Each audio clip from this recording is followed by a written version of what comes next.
Hello guys, আসসালামু আলাইকুম and welcome to my another new video. তো কেমন আছেন আপনারা সবাই? আমি আলহামদুলিল্লাহ বরাবরের মতো ভালো আছি।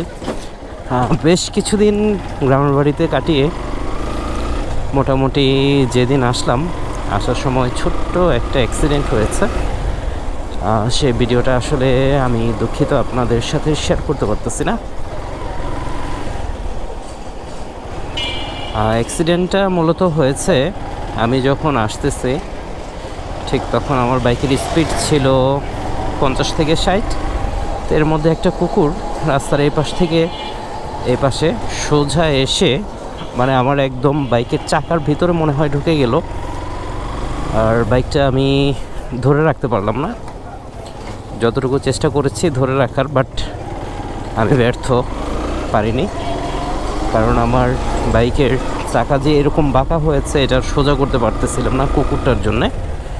তারপর আর কি ছিটকে পড়ে গেলাম।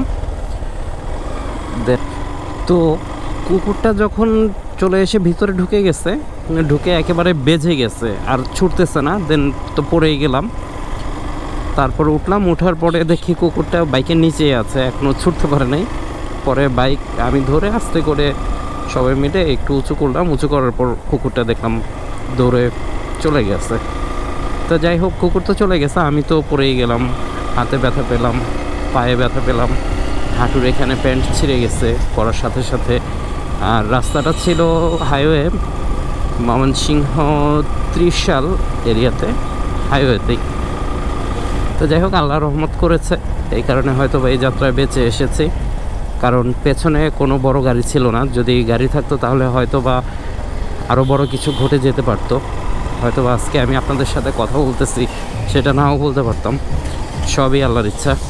যাক, শুকরিয়া আল্লাহকে।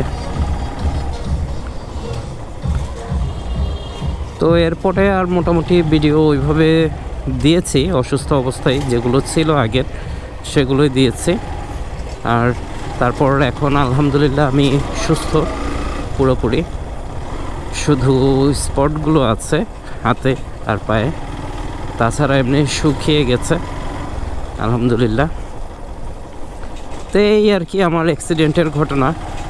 তো আপনারা যারা আছেন সবাই একটু সাবধানের সাথে বাইক রাইড করবেন।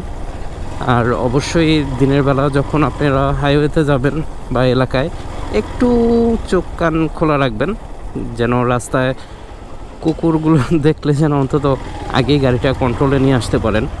আমি তো হাইওয়েতে ছিলাম, এই ঘটনা ঘটে গেছে। আর এমনি নর্মালি আমি কিন্তু হাইওয়েতে মানে যদি ঢাকার বাইরে যাই ট্যুরে, তাহলে সেই ক্ষেত্রে আমি কিন্তু রাতে যাই, দিনের বেলা কোথাও যাই না। বাট ওই আসার সময় দিনেই আসতে হয়, সেই কারণে আর কি এই সমস্যাটা হয়েছে আমার। যদি রাতে আসতাম তাহলে অন্তত এই কুকুরের ভেজালটা থাকতো না। তো সব কিছুর জন্যই আল্লাহর কাছে আবারও শুকরিয়া। আল্লাহ তাআলা আমাকে সুস্থ রেখেছেন, আমার ওই ধরনের বড় কোনো ক্ষতি হয় নাই। তো সবাই ভালো থাকবেন, সুস্থ থাকবেন, আর আমার জন্য দোয়া করবেন। আমিও সবার জন্য দোয়া করি। আসসালামু আলাইকুম।